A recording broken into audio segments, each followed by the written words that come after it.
Obviously, I know there was a ding shoulder and whatnot with Jordan, but just how did you feel, he handled it with his first time being out there and just being able to, get a couple drives? First of all, it was exciting. It was exciting for him, for everybody. I mean, to think that he hasn't been able to play since he was in college. I mean, I think it was the Senior Bowl was the last time he actually got to play a game. I think it was just exciting to have him go out there in front of the crowd, which was so great to have the crowd out there, and just see him be able to operate, get up there, get everybody in the line of scrimmage, operate, understand what he's doing. I thought he started to get into a nice little rhythm there at a time. I think it was the third series.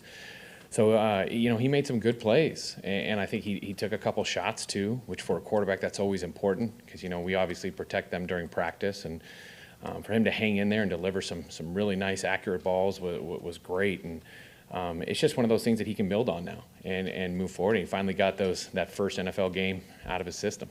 You've seen so much of him in practice. I mean, you've been around him for over a year without seeing him in a game. Was there anything specifically last night that you learned about him just by being able to see him in a game? I mean, I would say kind of that toughness aspect of it. I mean, there was the one, he delivered that ball down the middle to Jace, which was a beautiful read, beautiful throw, and he got hit at the same time. So I think that's always the first thing as a coach. You want to see how a quarterback's going to be able to stand in there and be able to take that. And, I mean, it was great. He got back right up and went down and scored. So I think that was something that was really good to see. Tanner, you said, it's one of those things he can build on. I mean, I know, like Goody was saying, preseason reps are just going to be so important for him. The injury, whether it's just a couple days or a little longer, how much would it hurt to kind of slow that process down, given that he's made so much progress to this point? Yeah, I mean, there's nothing you can replace with live reps. I mean, nothing. That's just the experience of the game. I mean, every player, you want them to get out there as much as possible. That's for any young player. But I think that for him, it's, as a football player, you also have to deal with all kinds of other things that go on within the game. So this is going to be an opportunity for him to be able to sit back. He's got to continue to grow and continue to learn, put himself in those game experiences and continue to develop any way that he can. So I think that is a part of the game also, is not just going out there and getting all the experience, but also having to take a step back at times and still be able to process things and go through all your same reads and as you're watching tape and learning from the other guys. Nathaniel, in what ways do you challenge him if he's able to go this week? Matt was talking right after the game about maybe that he was aiming it sometimes instead of letting it rip, and I don't know if that's young quarterback who doesn't want to make mistakes in his first game that he knows he's being scrutinized in, or what. But what did you see from that aspect, and how do you challenge? It's trust. I mean, really, it's trust when you're out there with these guys, and it's the first time. It's the trust of the system, the trust of the routes, the trust of the route depths, the trust of the timing, the footwork, everything, the protection, everything. And that goes with those reps. And it starts in practice and then gets those opportunities in the game. So I think that's, as he gets that, he'll be able to pull the trigger more and more and more. And that's just something that it's got to come with time. Last year, you had a lot of fun with the gold zone stuff. Are you doing that again? Oh, of course, we've always done it. Okay, I'm just wondering how you create fun things and keep things fresh. How does that process work for you? As a football coach in today's world, everything's about keeping it fresh as much as you possibly can. We've got a great staff that I think that we work as much as we possibly can to keep the guys engaged and interested. For me, when it comes to the gold zone, we talk about that once the season gets here, and it's something that, you always have to continually stimulate them. I mean, it's a long season. I mean, it's 17 games now, playoffs. And I think that's a fun thing about my profession and my job, is to be able to try to find different things to surprise them and get them excited about it. And that's what we're going to continue to do. Did you have any players that you might be testing out at quarterback this week to give a try, or what are you guys going to do this week? Oh, we'll kind of play that by ear. We're gonna we'll just kind of get together as a staff and see where we're going to go from here, and just kind of get all the information we need. Who would be the one guy on offense if you had to just hypothetically throw him in at quarterback? Oh gosh, you really put me on the spot there. I mean, I heard Randall Cobb can throw. I don't know. He's done some things. But no, we got to look into that and investigate that before I can give any definitive answers. Nathaniel, even though you might not necessarily have your starting five on the offensive line in a preseason game, what do you do to get the run game going? Because obviously you're going to want to run the ball better than you did last night. Oh yeah, it was very bad. yesterday. And I think looking at it, watching the tape and seeing it, the one positive thing is the mental errors weren't there. So it wasn't a misidentification. It was more the fundamentals and techniques. So I think those are things that we can continually improve. And I think from within that, the guys just have to understand where they are, how they do it, just go back to those basics. And that's something that we definitely have to improve on. And that starts with tomorrow, because that's unacceptable. I mean, what we did yesterday. And I think all those guys know that. The coaches know that. We know that. And we got to get better.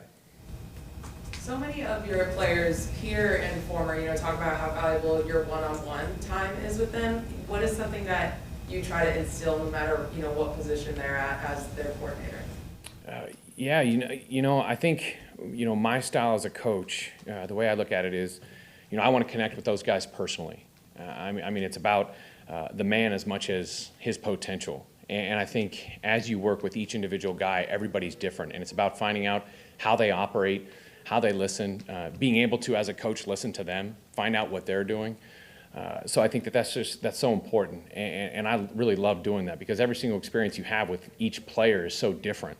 And just to be able to show them that I want them to be the best player they can be for them, not for me, not for anybody else, but for them. And I think as long as they feel that from me and feel that trust and understand that, that's what you can really get some great gains from them, and they can get to where they want to be. Daniel, I don't think I remember you running stadiums last year or the year before. Are you still going to do that when it gets cold? Is it a new thing this year? Well, Saul has set the standard at the Jets, but no, I used to do it a lot when I was at Jacksonville and Buffalo and stuff like that. Took a little time off, did a lot of walking, and going to get back into it a little bit and have some fun, get a little sweat before the games, I think, chase some people around. Nathaniel, Bill asked you about the Gold Zone.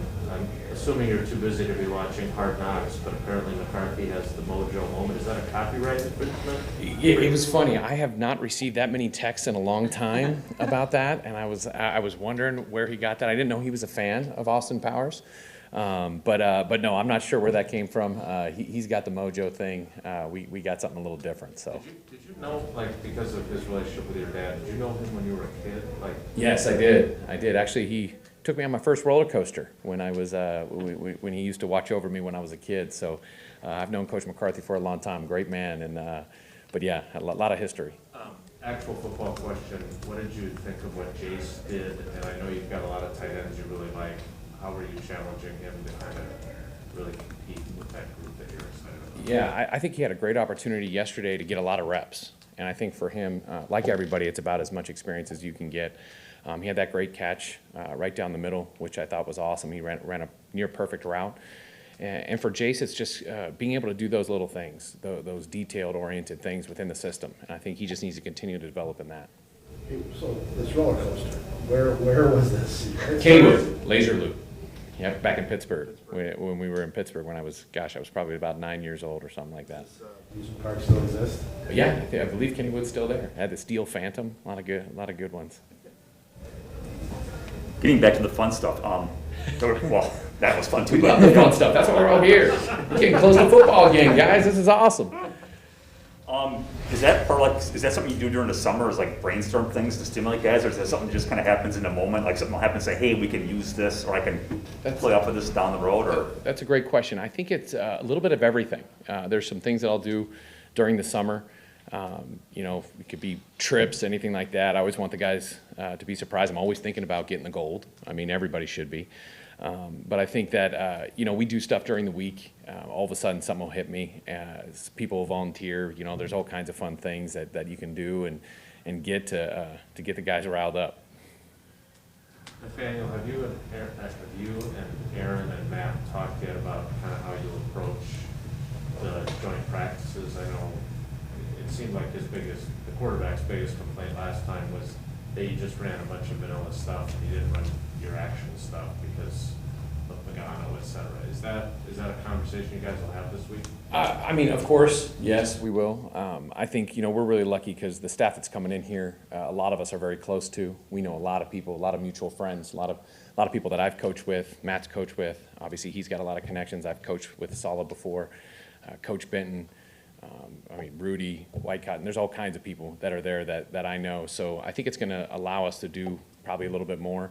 And just really, I mean, these opportunities are so great because they're controlled, and you're facing a defense that is not your own defense, so you get a different look of something completely different.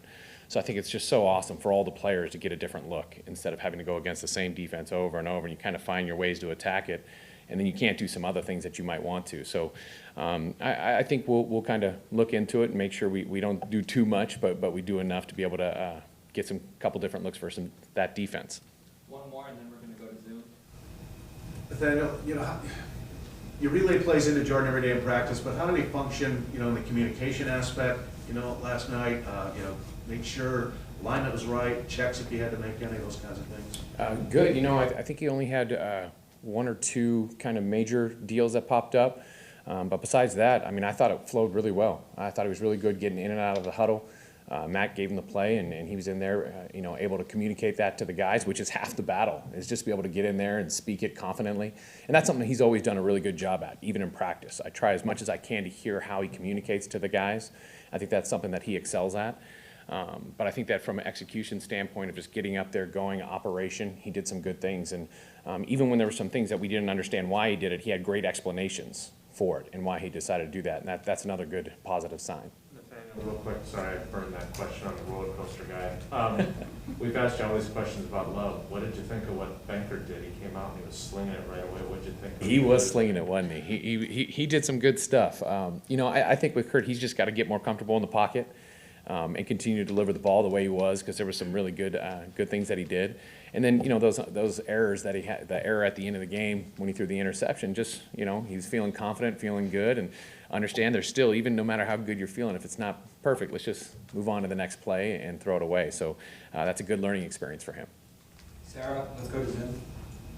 All right, we have a few in here. Steve McGarvey. Just when you mentioned the controlled environment you benefit from these joint practices, from your perspective, how good are they as an evaluation tool, and how does it compare to an actual exhibition game in terms of being able to evaluate what's going on there? I would say the intensity definitely goes up. I mean, anytime you get an opportunity to go against another opponent, you're going to, anytime you have the ability to go against another opponent, I mean, everybody's going to step up their game. It's like anytime you have competition, you bring another guy into the room, it's going to fight for a spot. I think it's just that all the competition amps up, just like the preseason game. Guys have to react to different coverages, different personnel they might see. So it's definitely much more like an exhibition game. It's just not full tackle, which allows us to protect the guys a little bit more. Aaron Nagler. Coach, obviously, Kylan did a nice job on the screen that turned into a touchdown. What did you see from the guys from the O-line out in space? I mean, we've had a lot of discussion in the last 24 hours about the issues in the run game, but it seemed like all of them did a really nice job getting on the mat.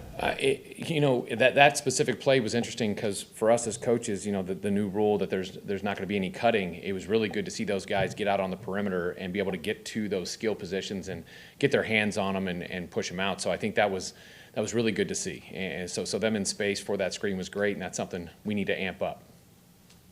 And last one is Tom Silverstein. Nathaniel, is it possible that during this time you guys really wanted to look at Jordan Love, look at Kurt Banker, that you maybe de-emphasize the run a little bit? Is that something you guys have to assess as to whether you need to run it a little bit more in practice?